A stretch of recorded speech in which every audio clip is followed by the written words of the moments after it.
Hello and welcome to class. Today let's cover Chapter 8 from our textbook in Interpersonal Conflict. And this chapter is titled Interpersonal Negotiation. Yes, we're getting towards the end of the book where we're starting to talk about actual methods and tactics of resolving conflict, and negotiation is one of those. The chapter is titled Interpersonal Negotiation, and I think that's appropriate given that the book is titled Interpersonal Conflict. But don't think that the concepts here are not the same ones they use in corporate negotiations. And a good corporate lawyer who's gone through a program of conflict and mediation at a top school are going to use many of these same tactics and these same principles. The authors here who teach the same subjects elsewhere are well aware of what the principles are. We're citing the same research in each, and so this is a good solid chapter. It's just an overview. I mean, you can take entire courses or a series of courses in negotiation to really develop and practice and hone your skills. You can have an internship, and there's much you can do. And while I'm on that, you'll notice a line in the chapter where the authors do recommend that you take every class in conflict and mediation in the university you're attending that you can get. I'm not sure what else is available here at NAU, but I suspect they have a few things over in the business department, and many universities have their own conflict mediation program of 18 hours or so where you can become certified. But if you're interested in something like that, I would certainly take a look. Syracuse University, where I attended, had a conflict and mediation master's degree. People from any field could, social work, psychology, the law field, could take that master's program and become an expert in this field. Okay, what is negotiation? Essentially, it's settling a conflict with somebody using competitive or integrative tactics without third-party intervention, without a mediator, without an arbitrator, without a judge who's doing some adjudicating. But you're doing this by yourselves. And actually we find it to be much more satisfying to resolve conflict that way rather than have a third party in the middle of it. When you get into negotiation, keep in mind, and I like it that they mention this early in the chapter, that you can't just talk about topics. Remember our TRIP goals in communication or in conflict, topical goals, but there's also relationship goals. There are the what does I stand for? I can't remember. Identity goals, and then the process goals. And if you ignore those and only work with topics, you're not going to get very far, just as in any kind of conflict resolution. Essentially, negotiation is how we resolve conflict, because when you're avoiding, you're not negotiating. When you're obliging, you're not negotiating. Compromising, yeah, that's negotiating. But certainly integrative solutions or competitive solutions, those are what we typically think of. And the book kind of leaves compromising out of this chapter because I think we need to focus on being integrative, or you can't ignore the competitive, because a lot of people will just be competitive with you, and you've got to be ready for that. And if they're being competitive, they're not going to want to compromise, they're not going to want to integrate. If at possible you integrate, you can always tone things back and start compromising, but once you learn the integrative tactics or the competitive tactics, the compromising is the easy part. Don't dismiss culture in negotiation. Every culture is different about it. There is a continuum of culture, from highly collective cultures on one hand to individualistic cultures on another. America, the United States, we are a more individualistic type culture. We value the individual. We value my goals, my needs, my desires, and we tend to be more competitive and less negotiative in our conflicts.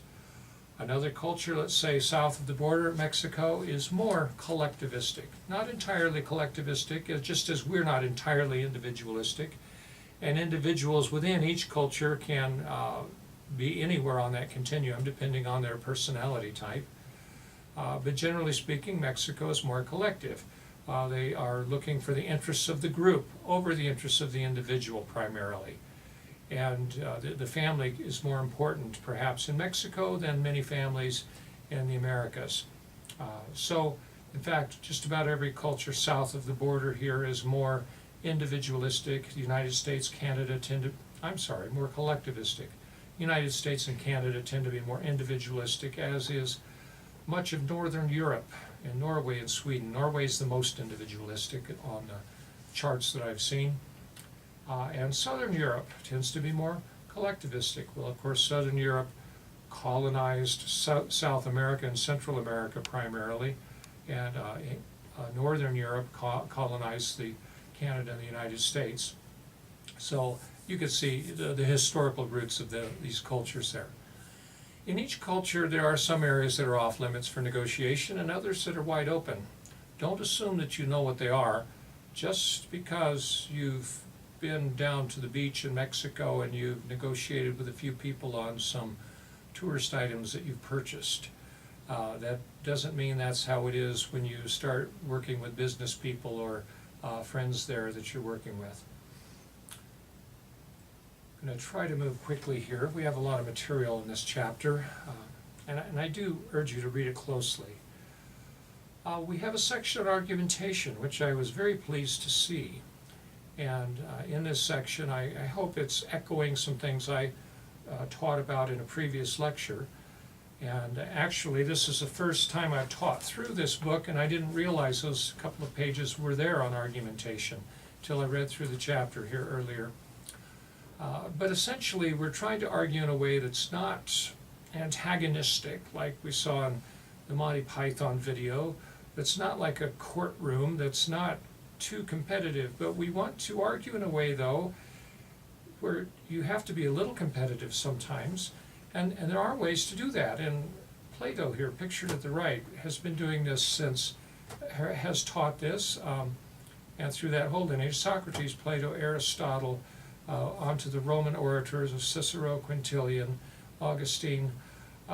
We have just a long tradition of trying to get people to argue fairly and argue in proper ways, showing respect for others, not tearing down the other person, but affirming their competence. Remember, you're competing, but you're also negotiating here. And this is not necessarily just running over somebody in the ideal situation. Providing evidence for your claims rather than just that bald-faced claim, because I said so, and if you know what you were talking about, you would know that, and all of these kinds of things we do. Listening to people, hearing them out, hearing out their arguments, even being open to being persuaded, because in a complex negotiation there are going to be a lot of issues, a lot of topics to deal with, and you need to be flexible there. Emphasizing the equality between people, the shared values that we have, rather than emphasizing our differences. No, let's emphasize what's going to bring a more integrative approach. Simply using a calm delivery, even if you're upset, letting people know you're upset, but not taking it out on them by raising the voice or standing up and waving your arms around, but be calm in this. Yet you do need to let people know what emotional state you're in. Letting the other person save face when you can tell you're right on an issue, they're wrong, and they're giving in, they're compromising, or they're going to let you have this point. Well, don't rub their face in it. Save their face instead. There's a section of the book, did I mention this already? I'll mention it again because it's that important, where they encourage you to take any conflict and mediation class you can find in the university. And I applaud the authors for writing that, and I urge you to look throughout the business department and other departments in this school for any other classes you can get in conflict and mediation. You can get a master's degree in conflict and mediation from any number of schools. You can earn a certificate, and each of these would be just an incredible resume builder for your career when you can show people in business that you have been trained beyond just a single class like we're taking here in how to resolve conflict. Although I wouldn't hesitate to mention what you learned in this class on your resumes as well. But anything you can learn about this area, especially of negotiation and taking those actual steps towards resolving conflict, is going to be very worthwhile.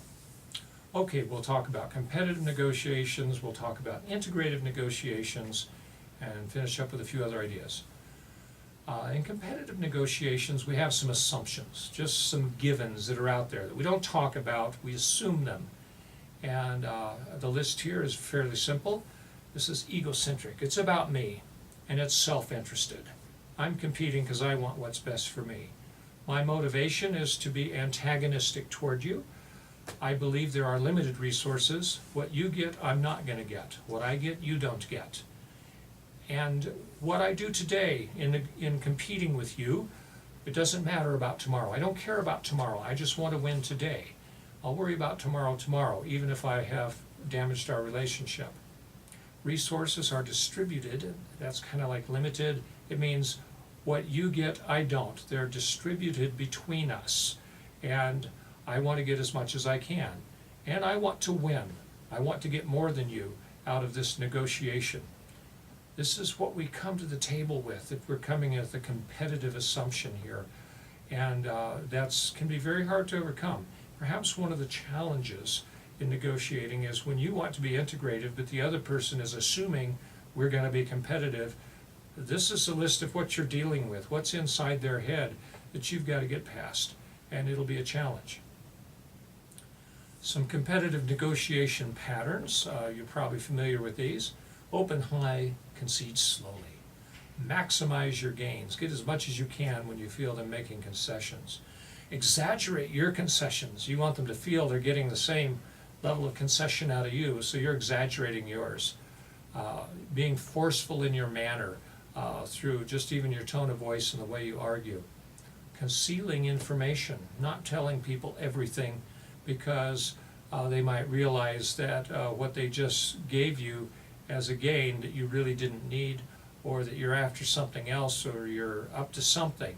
But concealing it is part of one of these patterns, communication patterns. Another, distorting your intentions, distorting the resources you have, distorting your goals in the negotiation. Gosh, this all kinds of sounds like lying or even manipulative, doesn't it? And then resisting persuasion. And one way we do this, you know somebody's resisting your persuasion, is when you start to explain to them a foundation for why you think this is the best course of action. They'll cut you off before they'll see where you're headed, and they'll try to cut you off and begin arguing even earlier points with you. And this is where listening becomes so important if you want to have a good negotiation. And I wouldn't hesitate to ask somebody, let's stop cutting me off, stop interrupting, and listen to what I have to say, and then I'll listen to what you have to say. And it's a very good tactic in having good, healthy negotiations, is just to ask people to listen. And it really puts them on the spot. If they don't want to listen, you look pretty bad when you won't listen and you have any value at all in preserving a relationship. Some disadvantages of this competitive style of negotiating is it's biased towards confrontation, not working together, and it makes it difficult to work together. It restricts our access to gaining in a way that works for both of us. Brinksmanship, that's pushing me right up to the edge and making me take a stand, and it encourages that you're going to put me on the spot, or I'm going to put you on the spot, and we will not back down. And that will just lock up a negotiation pretty quickly. Relying on manipulation to control the process. Yeah, people that are good at manipulating, and I have, I believe, linked the sociopath video for you to watch. These kind of people will manipulate you, and it relies on that. They will come into a negotiation acting like they're integrating, but all the while they're being very competitive and very deceptive. And we have to watch out for that. There's even an overestimation of the payoffs in this competitive way of negotiating. And one example of that was I was negotiating on a real estate deal. I think I've talked about this in a prior lecture. And we had to get lawyers involved. And you know, it just wasn't worth it. And I ended up spending an extra $750 to tell this fellow, we won't negotiate this with you anymore. And I don't know how much that fellow spent on lawyers, but I'm sure that hurt his pocketbook as well, to try to bully us into completing the deal that we had verbally agreed to but never agreed to in writing. When a simple phone call to a lawyer should have settled it. My lawyer should have said, well, you have no writing agreement, you can back out. His lawyer should have told him the same thing, don't fight this, you'll lose. I'm sure his lawyer told him, let's try to push them into this, and my lawyer was more than happy to take up the challenge, and we both ended up paying out to lawyers, overestimating what we might get out of it.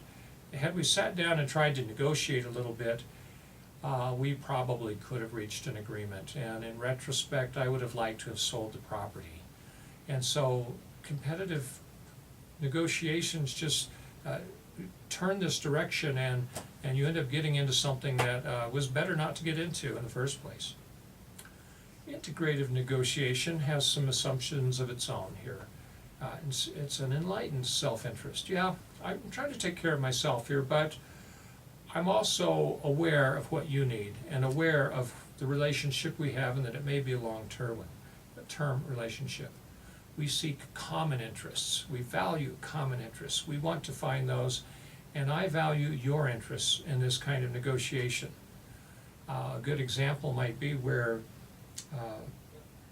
an ethical salesperson with a corporate account, you want your client to be happy. And yes, you're going to have to negotiate pricing. They want a deal because they're a big customer. You want the big account, and but you want this to work long term because you want the orders to keep coming in month after month. Resources can be expanded in this view. It's not limited. Maybe that's one of the prime differences. In the competitive view, what you give up, I get. What I get, you have to give up. And here with the integrative view, we can see that no, there are more resources than we thought, and we can find some if we work together. Cooperative resource distribution. Can we find a way that's fair to divide resources when they are scarce? And then we look for mutually agreeable solutions. So when I negotiate with you, these are the assumptions I'm coming to the negotiating table with, and that's a lot easier for you to work with. Some of the communication patterns, or these are kind of suggestions more than patterns, and they form to this part of the chapter differently, but one suggestion, labeling your conflict differently. We're not having a conflict, we're not having a fight. We have maybe a disagreement over resources.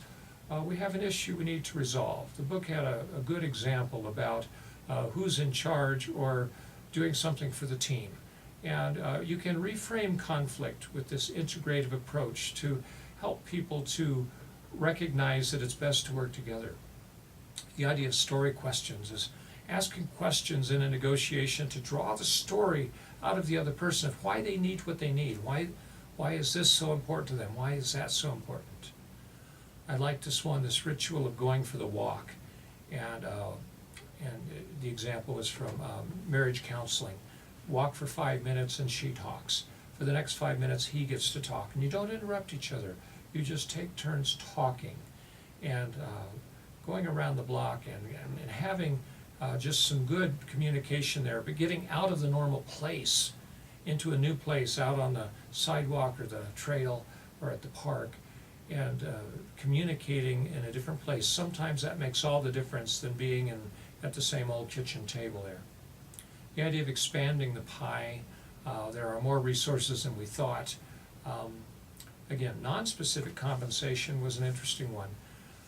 You can give and take with people in various ways when you take this approach. And especially like in a real estate negotiation, as a seller recently of a couple of properties, there are a lot of areas where I can give up something that saved the buyer a lot of money. And there's other times when the buyer could give up something that saves me a lot of money but doesn't really cost the buyer a whole lot. And there were a lot of creative ways to do that. And in another case, we sold a property and we were able to give some cash back to a buyer, and there's all kinds of ways to be creative with this, to have trade-offs, to find ways to cut costs. But integrative patterns and suggestions bring all these ideas to the table, and it's more fun, and I think you get much better solutions by using this approach than by being competitive. Part of the downside here to integrative is there's this pressure to compromise that if true integration, you're not really having to compromise much, but this pressure still sneaks in there, especially when you feel some time constraints to get through and move through issues. Sometimes it's difficult to establish what your bottom line is. If you have to start compromising, how much can you give? Well, being integrative like this kind of works against understanding where that is. Here's what I thought was the key, though, and this gets back to trying to integrate with a sociopath who's using a competitive tactic the whole time, is that you have an increased vulnerability to their deceptions, their manipulations, and all the things that they will do, and some very clever things. Integrating requires more skill and more confidence that you have that you're assessing things properly and understand what's going on.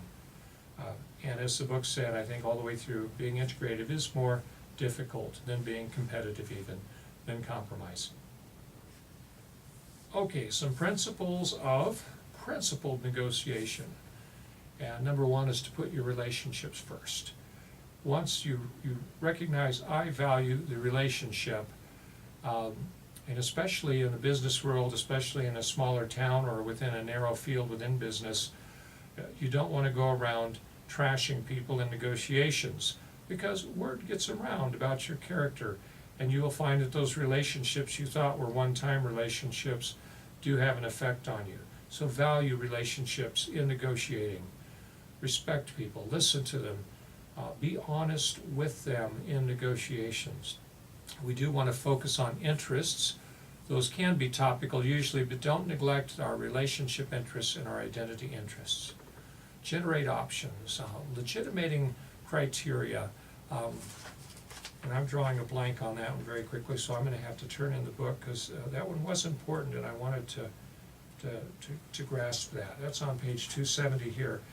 And it's recognizing that we have, there is a market, there are costs, there are precedents in negotiation or in whatever business, or whether it's a marriage or a relationship, and we do have moral standards. We need to value those. There's professional standards, and there are precedents for equal treatment, and we need to recognize that those are legitimate. Legitimate them. Those are good criteria, and we need to value those. This BATNA, B-A-T-N-A, the best alternative to a negotiated agreement. You have to know, in a worst case scenario, when you're just not going to get what you want, what you can live with. And so recognizing that, analyzing what that is, the best alternative. And then just simply being fair and realistic in your commitments and in working with people. Goes a long ways here. All right, I want to finish up here briefly looking at page 261. We talked about competitive negotiation and integrative negotiation, and there's just a nice list here in between the two sections on the differences here. And in competitive, people, they care about the form and the appearance, but in the integrative, we care about the substance. Now, these are tendencies, they're not absolutes here. A couple others here. Symbolic considerations are very important in competitive negotiation. I have to appear that I won. I have to look strong for my people or for myself or for my own ego. With the integrative, no, that's if we're just being practical again. We want to get the problems resolved, get the conflict solved here. Looking to the immediate future in competitive, but we're looking for a more distant future. Definitely the relationship is primary here in integrative. Again, prestige and reputation of the person competing in a negotiation versus just getting results for the person that's integrative. So I urge you to lean towards being integrative, back off and compromise when integration is too tough, or you just must be competitive and understand those tactics. You certainly need to recognize them in others, but you may need to use those competitive tactics yourself on occasion. Hopefully it's just to let the other person know you're serious, and please, I'd much rather work together on this than go nose to nose with you in a boxing match of some sort to resolve the conflict, because then it's going to be win-lose, and they might be the loser, and sometimes they don't recognize that, especially as you're the one taking a class like this, and you may have some more insight on conflict than they do, and are probably in a much stronger position to be competitive or integrative. All right, thanks a lot for listening. I hope this class is enriching your life and will help you solve conflicts even before the semester's over. We'll talk to you later and have a good day.